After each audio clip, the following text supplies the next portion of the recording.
Au moment où Israël et les États-Unis ont réellement attaqué, et pas seulement 3 sites où l'on fabriquait des armes atomiques, mais 1000 cibles, je n'exagère pas, 1000 cibles ont été attaquées jusqu'à présent, des cibles militaires, politiques, y compris l'élimination de 40 principaux dirigeants de l'armée, de la marine et du corps des gardiens de la Révolution. Et ils ont même envoyé le principal mollah rejoindre les Vierges.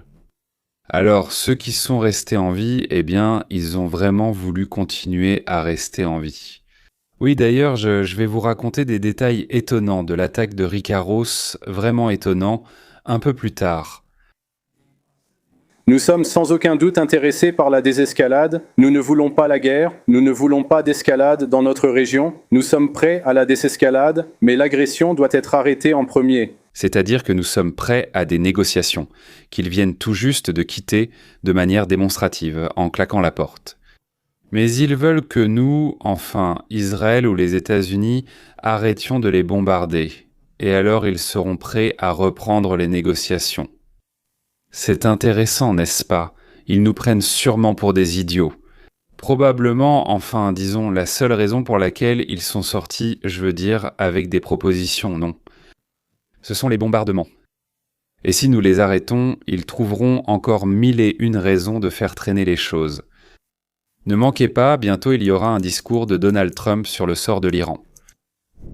La seule façon de négocier avec l'actuelle, du moins, direction de l'Iran, c'est de bombarder sans arrêt. Pas une seconde, pas une seule seconde de répit. Raser tout ce qu'ils ont là-bas qui peut tirer, exploser, voler, ramper ou sauter. Ce n'est qu'à ce moment-là, et seulement à ce moment-là. Eh bien, on pourra peut-être négocier quelque chose avec eux, mais ça, c'est encore loin d'être sûr, parce que, très probablement, même après avoir trouvé un accord, ils vont gagner du temps, inventer toutes sortes de choses, s'arrêter sur chaque virgule en espérant peut-être qu'Allah viendra les aider. Mais avec les Américains, et surtout avec les Israéliens, Allah ne fonctionne pas. Non, ça ne marche tout simplement pas. Tôt ce matin, nous avons regardé une vidéo de l'armée de défense d'Israël montrant comment ils ont attaqué des positions iraniennes de lancement de missiles balistiques à l'ouest du pays. Ces lanceurs de missiles servent à frapper le centre d'Israël. Ils sont surtout protégés et parfois sortis de sous terre. Les Israéliens ont utilisé des drones sur la côte du golfe Persique pour surveiller la situation ces prochains jours. Et ils veulent, dès qu'ils voient une fusée ou un lanceur sortir de terre, frapper immédiatement. Et c'est exactement ce qu'ils ont fait. Et à l'heure actuelle, cela a supprimé la majeure partie des tirs entrants. D'après les responsables israéliens, des dizaines de roquettes iraniennes ont frappé les villes aujourd'hui, mais c'est beaucoup moins que lors du début de la guerre l'été dernier. C'est ce que racontent les Israéliens. En d'autres termes, la riposte contre l'Iran, dans l'ensemble, a également échoué. Malheureusement, plusieurs personnes, en Israël comme chez les Américains, ont perdu la vie. Je pense vraiment que c'est une preuve suffisante que la capacité de l'Iran à mener une guerre s'effondre en grande partie. En fait, vous parlez ici d'un tigre de papier parce que comment se fait-il qu'à ce moment précis, n'est-ce pas, c'est, on peut dire, la plus grande crise et la plus grande menace auquel l'Iran, en tant que gouvernement, ait jamais été confronté dans toute son histoire, n'est-ce pas? En ce moment, l'Amérique déclare ouvertement « Nous voulons changer le régime dans votre pays ». Et pour une raison quelconque, vous avez même moins de missiles qu'au moment de la guerre de 12 jours alors que la menace n'était pas aussi forte. Il semble que cela montre que l'Iran n'a pas de missiles, n'est-ce pas? Ils sont complètement ruinés. Leur économie et leur pays s'effondrent totalement. Parce qu'ils ont dépensé tellement d'argent et investi autant de ressources au fil des années dans la conduite de guerres régionales et dans le terrorisme. Et tout cela s'est complètement effondré et désintégré. Et maintenant, il ne leur reste plus beaucoup de possibilités. Pour l'autodéfense, n'est-ce pas? Le peuple les déteste. Leur propre peuple les déteste. Leurs voisins ne peuvent pas les supporter. Eux, la direction de l'Iran, je veux dire, sont connus comme des menteurs, des escrocs, totalement dépourvus de morale, et en plus, ils se prennent pour des saints. En cela, ils ressemblent beaucoup aux dirigeants du Parti démocrate américain. La seule différence doit être c'est que les Iraniens ne pensent pas que transformer un homme en femme et une femme en homme, c'est une bonne chose. Sinon, c'est exactement la même chose. D'ici la fin de la vidéo, vous apprendrez des choses étonnantes sur Israël et l'Inde. Oui, je ne plaisante pas. Qui bombarde donc l'Iran? Israël a bombardé 1000 cibles, comme je l'ai déjà dit. Parmi celles-ci, comme l'ont rapporté les observateurs satellites, 500 ont été complètement détruites. Ils ont dit la moitié, j'ai estimé que cela faisait environ 1500. Quels sont ces objectifs ? Donc les états-majors et les postes de commandement de XIR, le corps des gardiens centraux, régionaux et locaux, les états-majors des forces aérospatiales, ceux de XIR également. Donc il y avait apparemment des forces aérospatiales, des lanceurs, ce qui était en réalité l'un des éléments les plus importants. Les positions de missiles balistiques, les silos de missiles fortifiés, les dépôts de missiles et de munitions. D'ailleurs des moyens. Les missiles ont détruit les missiles chinois récemment livrés, censés être utilisés contre nos navires en mer. Les systèmes de défense aérienne et les radars, la Russie en est abasourdie. Aucun des systèmes livrés à la Russie n'a fonctionné. Aucun. Voilà. Toutes les positions, comment ça s'appelle ? S-300, je crois que ça s'appelle comme ça, non ? Et les systèmes de défense aérienne intégrés. Les S-300 des systèmes de défense aérienne intégrés qui protégeaient les sites nucléaires. Les installations de missiles n'ont même pas bronché. Mais comment ils les fabriquent ? Avec le pied gauche ou quoi ? Et elles explosent les unes après les autres. C'est-à-dire que la défense de Moscou peut tout simplement fermer boutique et aller faire un inventaire. Donc les navires de la marine iranienne, des bases de sous-marins, des complexes côtiers, des entrepôts chinois, des missiles anti-navires. Et des nœuds de communication militaire, évidemment, des centres de commandement et des locaux d'état-major que l'Iran jugeait secrets. Personne n'en parlait, même pas tous les leurs étaient au courant. Parmi les étrangers qui savaient, il y avait quelques personnes du Mossad.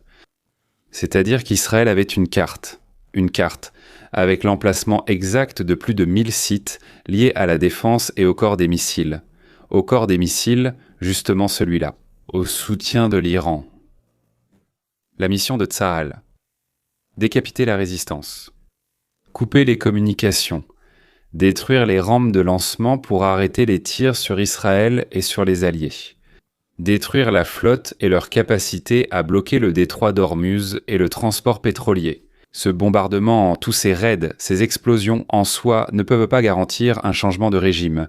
Mais il est intéressant de noter que Trump et Netanyahou ont commencé, dans leur rhétorique récemment, d'ailleurs il y a 2 jours, à parler d'une aide pour l'instant à un certain bloc de forces mythique. Une aide pour renverser le régime. Netanyahou a déjà promis 2 fois à quelqu'un de ne pas abandonner. Donc voilà, nous n'abandonnerons pas à mi-chemin. Cela suggère qu'Israël et les États-Unis essaient de former, soit dans l'armée, soit dans le corps des gardiens de la Révolution, un noyau pour prendre le contrôle du régime. Après avoir bombardé et détruit la capacité des partisans du régime à résister, bien sûr des missiles continuent de voler vers Israël, Bahreïn, les Émirats et l'Arabie saoudite. Le dirigeant de l'Arabie saoudite a donné l'ordre à son armée de l'air, avec Israël et l'Amérique, de protéger le ciel contre les missiles drones venant d'Irak. Encore un peu et nous parlerons de Taker, mesdames et messieurs. Et Megyn Kelly d'ailleurs, ouais. Tous deux ont donné des interviews. Des interviews très incroyables, réussies à mon avis, avec Poutine. Le président Trump a annoncé aujourd'hui, ou plutôt dimanche après-midi, que la flotte navale iranienne avait été complètement écrasée, que la flotte iranienne avait été totalement détruite. C'est une nouvelle extrêmement importante et je vais certainement expliquer pourquoi c'est le cas. Mais tout d'abord, tournons-nous vers la déclaration officielle de Trump. On m'a informé que nous avons coulé 9 navires de guerre iraniens, dont certains étaient de grands et importants. Nous poursuivons les autres, qui finiront bientôt au fond de la mer. Aussi, les États-Unis refusent à l'Iran toute possibilité de fermer le détroit d'Ormuz. Bien sûr, l'Iran possède des missiles capables de frapper les pétroliers, mais cela signifie que celui qui donnera l'ordre sera certainement retrouvé et exécuté. Il n'y a pas d'alternative. Avec un peu de chance, il sera fusillé, sinon il risque d'être déchiqueté. C'est une chose de bloquer la circulation avec la flotte, accompagnée de 2 navires russes et 2 navires chinois, et c'en est une autre de faire exploser un pétrolier plein de pétrole dans le détroit. Je vais vous dire qu'il y a aussi des informations non confirmées selon lesquelles un sous-marin iranien aurait été torpillé à un moment donné tard hier par un sous-marin américain. Je crois que les sous-marins iraniens ont aussi été fabriqués en Russie. D'ailleurs, parlons de la Russie. Attendez un peu, nous parlerons de la Russie. Ce qui est drôle, c'est que les Iraniens, citoyens américains et membres du Parti démocrate américain, sont abasourdis par leur propre parti. Ils sont tout simplement stupéfaits. La principale candidate à la présidence en 2028, c'est Kamala. Mon Dieu, ils n'ont personne à présenter. Pour celle-là, excusez-moi, je ne veux rien dire de mal. Bon, je comprends, avec Biden, c'est arrivé comme ça. Mais maintenant, ils le font de leur plein gré. Bon, laissons tomber, laissons tomber, laissons tomber. Tous les autres, d'ailleurs, ne sont ni meilleurs ni pires. Donc, ils ont trahi. Pour leurs propres intérêts personnels. Ces mêmes personnes dont ils disaient à l'instant qu'elles étaient leurs meilleurs amis et qu'ils allaient les aider de toute leur force. Je parle des Iraniens qui ont fui ici, aux États-Unis d'Amérique, pour échapper aux ayatollahs. Je suis catégoriquement contre cette guerre inutile et chacun doit être contre la guerre avec les ayatollahs. Cela a rendu furieux les Iraniens qui ont fui ces mêmes ayatollahs pour venir aux États-Unis. Sous-titre d'Ima Torzok. Je suis moi-même démocrate, j'ai toujours été une démocrate convaincue, je suis incroyablement déçue par mon parti, je ne m'y retrouve pas en ce moment. Encore et encore, une couche de soutien aux démocrates s'effrite. Et voici Chuck Schumer, le leader des démocrates au Sénat, qui ne sait pas comment s'en sortir.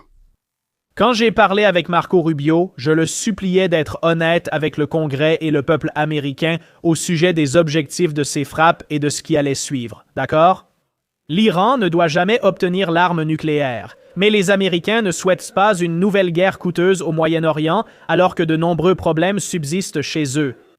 Je crois que cet homme a soutenu de nombreuses guerres interminables et coûteuses au Moyen-Orient.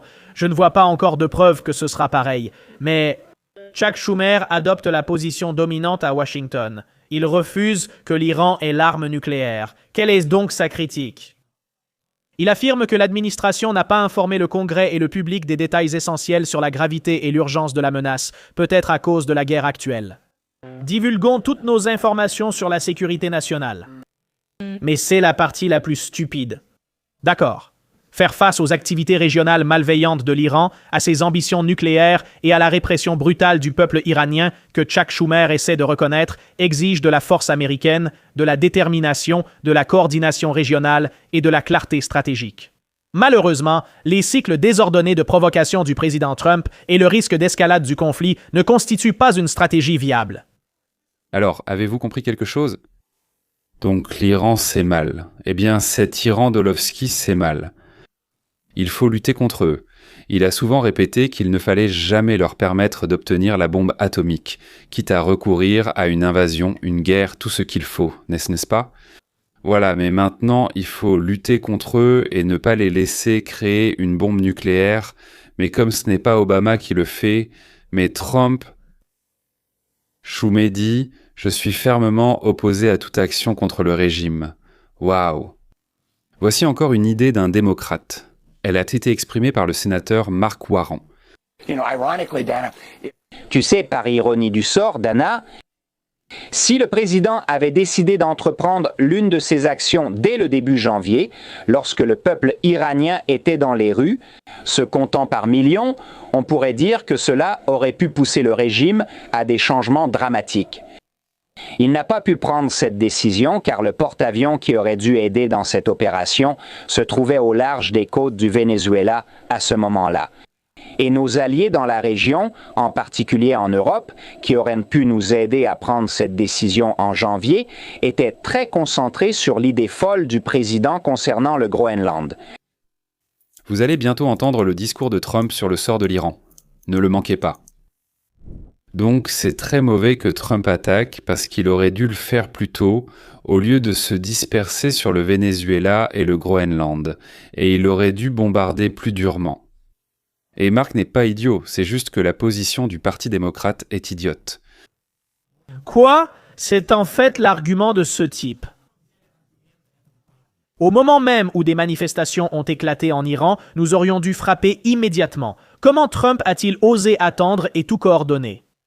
Je dirais d'abord que c'est la stratégie des démocrates, frapper massivement la foule de manifestants par des frappes aériennes, non? Je suis sûr qu'il ne se passera rien si tout le pays manifeste et qu'on largue plein de bombes. Les démocrates ne nous accuseront sûrement pas d'avoir tué des manifestants, ou bien dans le déclenchement imprudent d'un conflit sans rechercher d'abord une solution diplomatique, ce qui m'amène à mon second point. Votre parti n'était-il pas en colère contre Trump pour avoir rejeté la diplomatie? Mais qu'a-t-il fait ces 2 derniers mois? A-t-il tenté une solution diplomatique? Les démocrates disent maintenant qu'on aurait dû bombarder tout de suite? Oui. C'est exactement ce qu'ils disent.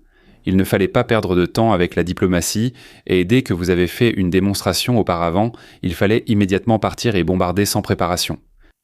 À mon avis, c'est une proposition géniale. Vraiment géniale. Sénateur Uordner, j'ai toujours pensé que vous étiez un peu plus intelligent. Heureusement, ces salauds ne sont pas au pouvoir.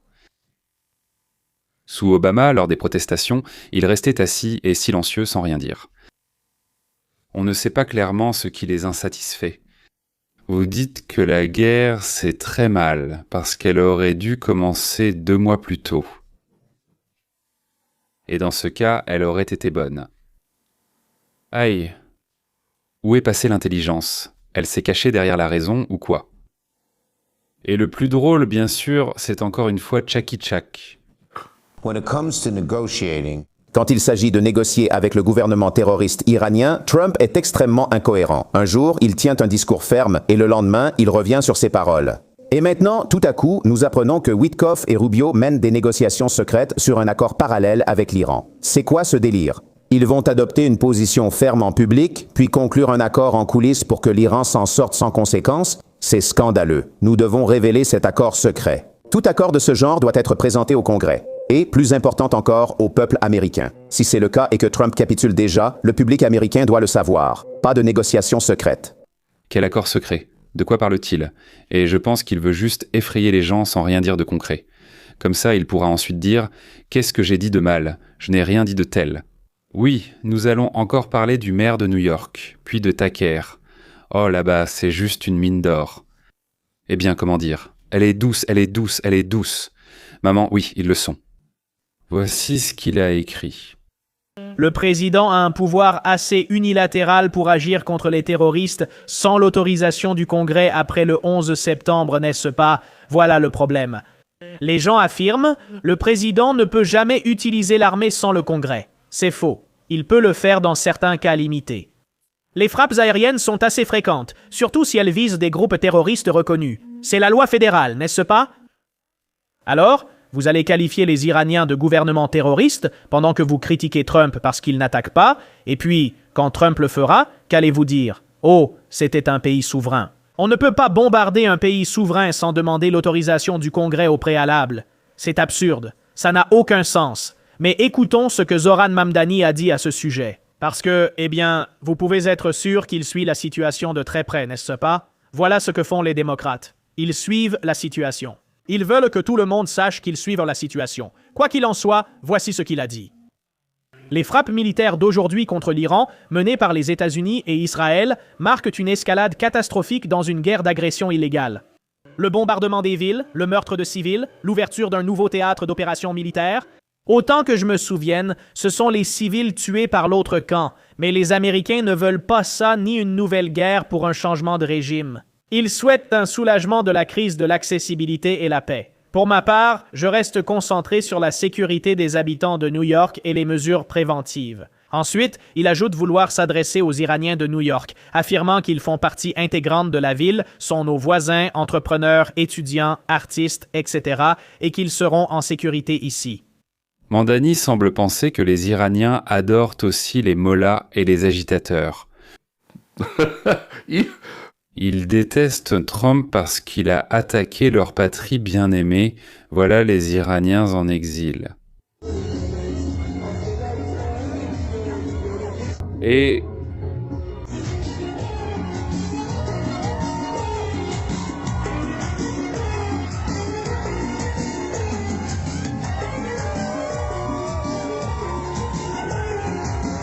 c'est vraiment terrible à quel point ils sont bouleversés.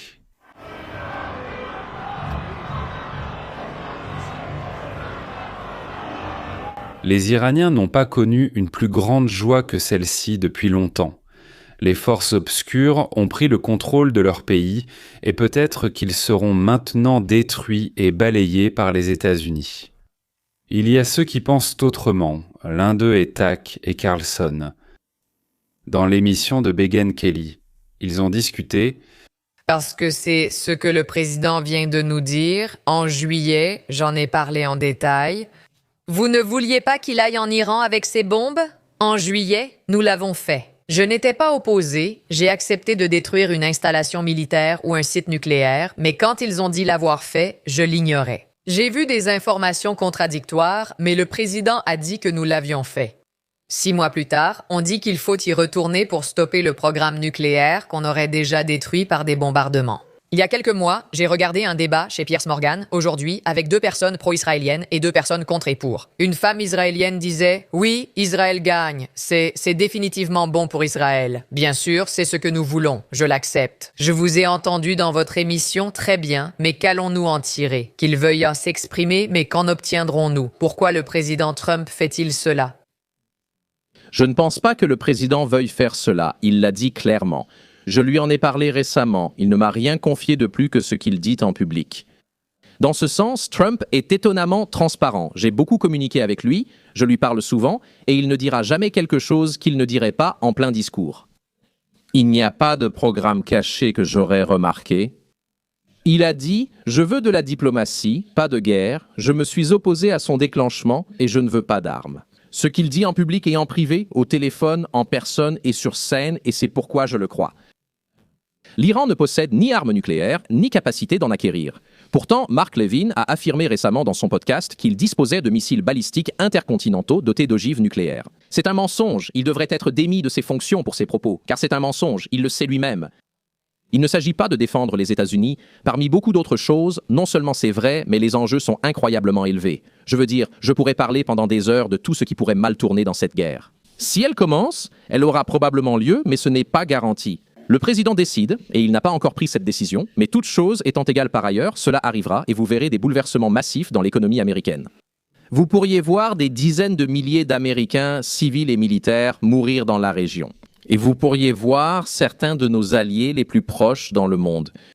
Les États du Golfe Persique, qui fournissent de l'énergie à la civilisation mondiale, seraient paralysés par cela. Et ensuite, vous verriez des crises massives de réfugiés dans le monde entier. Le plan vise à éliminer la direction de l'Iran, mais rien n'est prévu ensuite.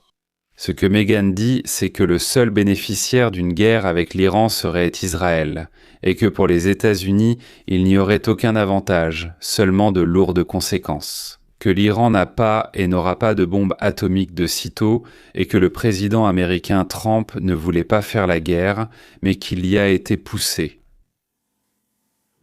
Tout cela est bien sûr intéressant comme réflexion, mais je ne les prendrai pas pour la vérité absolue. Et si Trump n'avait vraiment pas voulu faire la guerre avec l'Iran, alors les États-Unis ne se seraient pas engagés dans ce conflit. Bientôt, vous entendrez le discours de Trump sur le sort de l'Iran, ne le manquez pas. Il y a un avantage à détruire un Iran agressif, tant pour les chances des États-Unis que pour le monde entier, mais surtout pour les États-Unis. V. Donc les lourdes conséquences qu'il dit qu'il faut, en quelque sorte opposer à l'avantage et non pas les considérer séparément. IG, comment sait-il que l'Iran n'aura pas de bombe atomique de sitôt et qui le lui a dit? Bien sûr, un diplomate iranien. En secret. Je pense que, pour ma part, j'ai l'opinion suivante. D'ailleurs, je suis contre 99% des guerres auxquelles les États-Unis ont participé depuis 1945 jusqu'à aujourd'hui.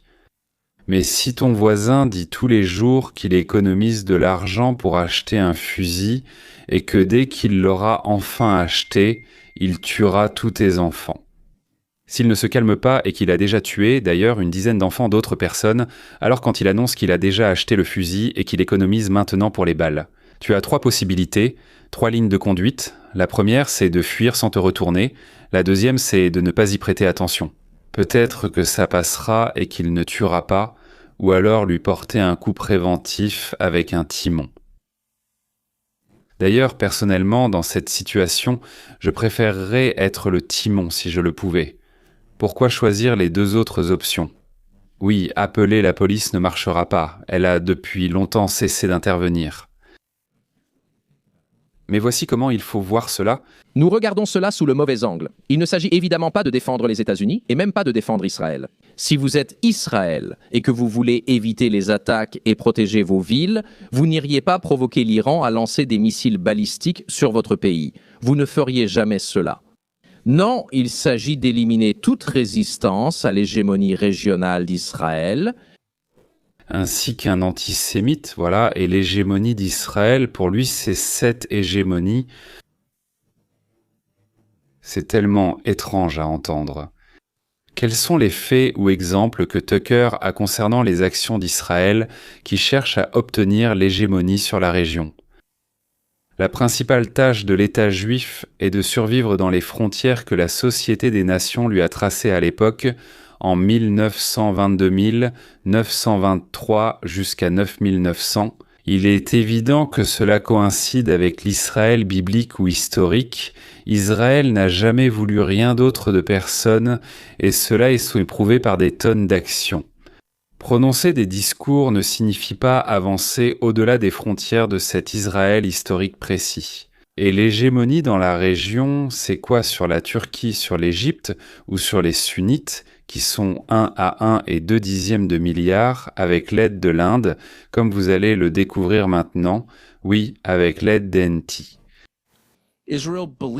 Israël estime, en tant que seule puissance nucléaire au Moyen-Orient, qu'il doit contrôler la région. Et d'ailleurs, je ne les attaque pas. Chaque puissance nucléaire pense comme nous. Ce qui se passe en Amérique du Sud, nous pouvons intervenir car nous sommes le gros chien. Eux aussi réagissent ainsi. C'est un mensonge éhonté et sans fondement, aussi bien sur l'Amérique que sur Israël. Et qu'est-ce qui se dresse sur leur chemin? En premier lieu, c'est l'Iran, puis la Turquie, et ensuite les 6 monarchies du Golfe Persique qui produisent de l'énergie, principalement le Qatar. Parce qu'ils sont désobéissants, ils ne suivent pas l'exemple d'Israël sur de nombreuses questions différentes. Et cette guerre est bien sûr les États-Unis, parce que les États-Unis disent constamment à Israël « vous pouvez, ça vous ne pouvez pas ». Puis Trump dit « non, vous ne pouvez pas prendre toute la Cisjordanie et expulser tous les chrétiens » ou quelque chose comme ça. Les États-Unis freinent Israël, qui souhaite donc leur départ. Expulser la population chrétienne. Voilà. D'accord. Il ne peut pas être de cette lignée. Il n'est pas de cette lignée, il est jury. Это евреи. Et ils essaient de les expulser ou de les exterminer. Près de Okranelsk, qu'est-ce qu'il? Dans les sous-titres d'Imatorzok, sous-titres d'Imatorzok de la région, pourquoi pas eux? Et bien sûr, ils se tournent vers l'Inde. Israël a décidé qu'il avait besoin d'une superpuissance pour exister. Ce n'est que 9 millions de personnes. C'est un très petit pays. Ils doivent s'allier à une grande puissance nucléaire pour survivre et ont choisi l'Inde. Le Premier ministre Modi était hier à la Knesset et a rencontré Netanyahou. Et c'est le plan. Israël se réoriente des États-Unis vers l'Inde. Et je ne pense pas que quelqu'un fasse même semblant que cela n'arrive pas, parce que le soutien à Israël aux États-Unis diminue. Donc c'est la dernière opportunité. Sous-titre réalisé par Imatorzok, vous savez...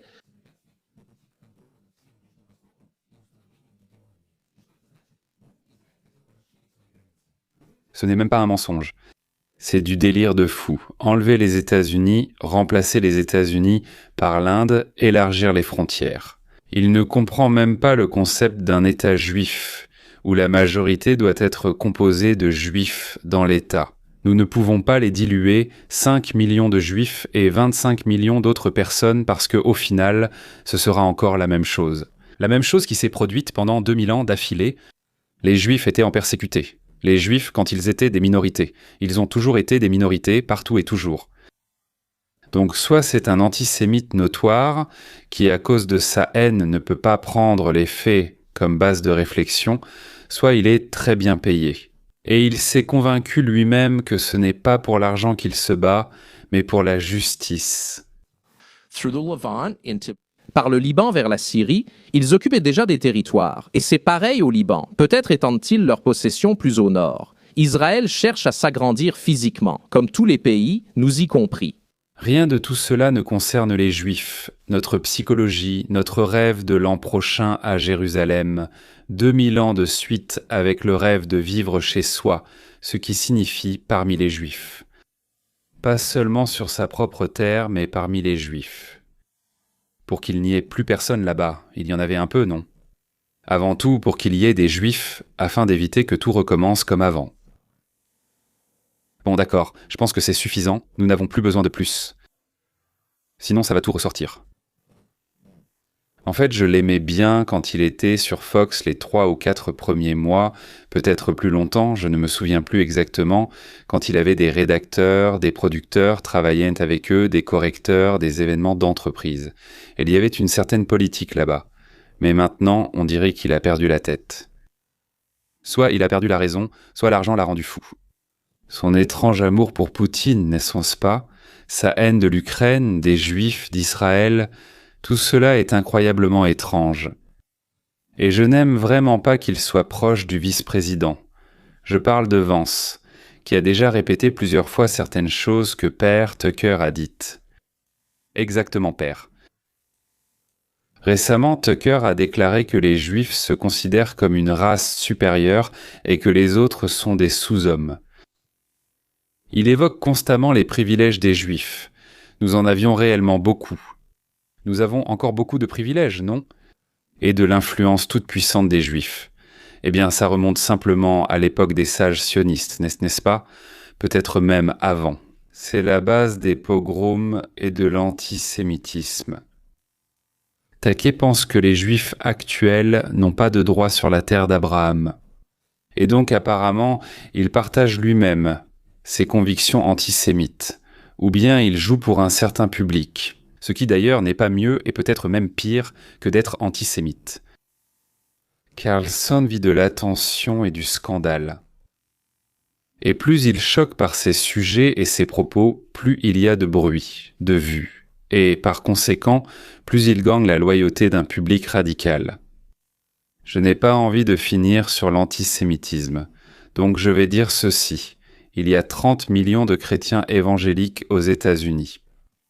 Et ils sont les meilleurs amis d'Israël dans le monde entier. Et Jacobi, eh bien, ce Jacobi-là, vous le connaissez, oui, celui qui a essayé de devenir président, enfin, qui s'est présenté à la présidence.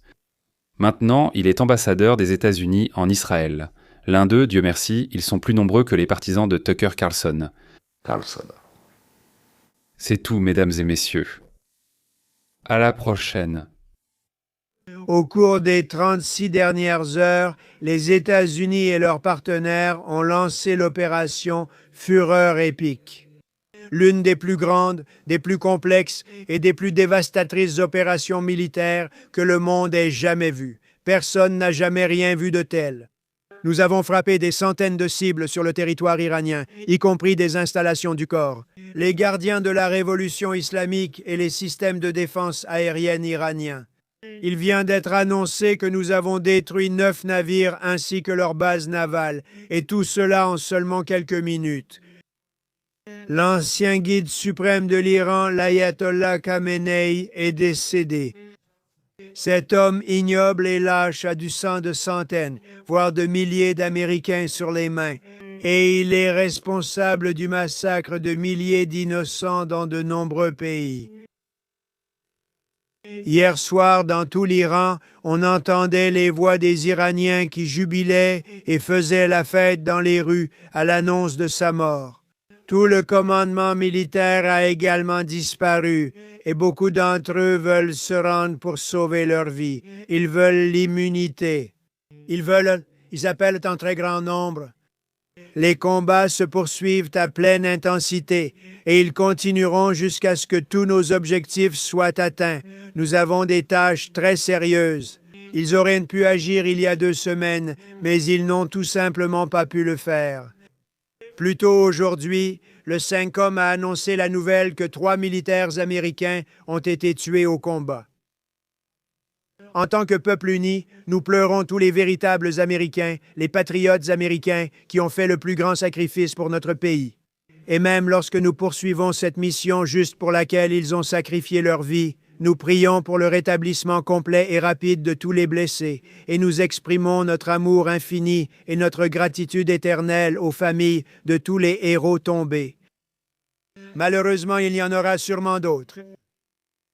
Avant que cela ne se termine, c'est ainsi, et il y en aura sans doute davantage, mais nous ferons tout pour que cela ne se reproduise jamais. Cependant, l'Amérique vengera leur mort et portera le coup le plus dévastateur et impitoyable à ces terroristes qui ont déclenché une guerre contre, en fait, toute la civilisation. Ils ont déclaré une véritable guerre contre la civilisation humaine elle-même. Notre détermination, tout comme celle d'Israël, n'a jamais été aussi forte. L'Amérique est aujourd'hui à nouveau la nation la plus riche et la plus puissante du monde, et de loin.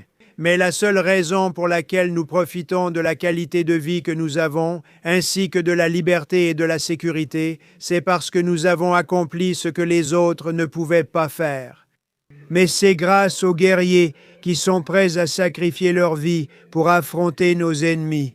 Et ils se battent mieux que quiconque. Le régime iranien, armé de missiles à longue portée et d'armes nucléaires, représentera un interlocuteur, une menace mortelle pour chaque Américain.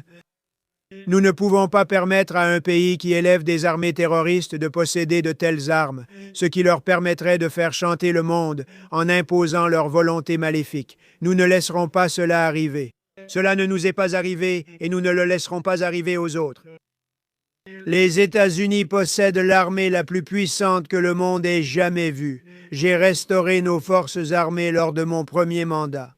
Il n'y a jamais eu de forces armées comme celles que nous avons, et honnêtement, personne n'est même proche de nous. Mais maintenant, nous utilisons cette armée pour le bien.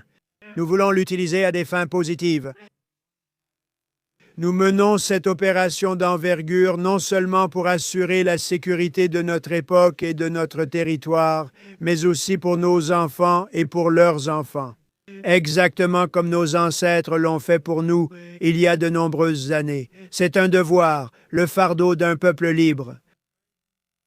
Ces actions sont justes et absolument nécessaires pour garantir que les Américains n'aient jamais à faire face à un régime terroriste radical et sanguinaire, armé d'armes nucléaires et de nombreuses autres menaces. Pendant près de 50 ans, ces extrémistes malveillants ont constamment attaqué les États-Unis, scandant le slogan « Mort à l'Amérique » ou « Mort à Israël » et parfois les deux en même temps. Ils sont le principal État sponsor du terrorisme dans le monde. Nous sommes la plus grande et la plus puissante nation de la planète. C'est pourquoi nous pouvons et devons agir en réponse à leurs actions. Ces menaces insupportables ne continueront plus. J'appelle de nouveau la garde révolutionnaire et la police militaire iranienne à déposer les armes et à bénéficier d'une immunité totale, ou bien à faire face à une mort inévitable. Une mort inévitable vous attend. Ce ne sera pas facile. J'appelle tous les patriotes iraniens qui aspirent à la liberté à saisir ce moment, à être courageux, à être audacieux, à être héroïques et à reprendre leur pays. L'Amérique est avec vous. Je vous ai fait une promesse et j'ai tenu cette promesse. Tout le reste dépendra uniquement de vous, mais nous serons certainement à vos côtés pour vous apporter toute l'aide nécessaire. Merci beaucoup. Que le Tout-Puissant bénisse nos vaillants et courageux soldats. Que le Tout-Puissant bénisse les États-Unis d'Amérique. Merci. Considérons cela comme une réponse aux paroles de Tucker Carlson.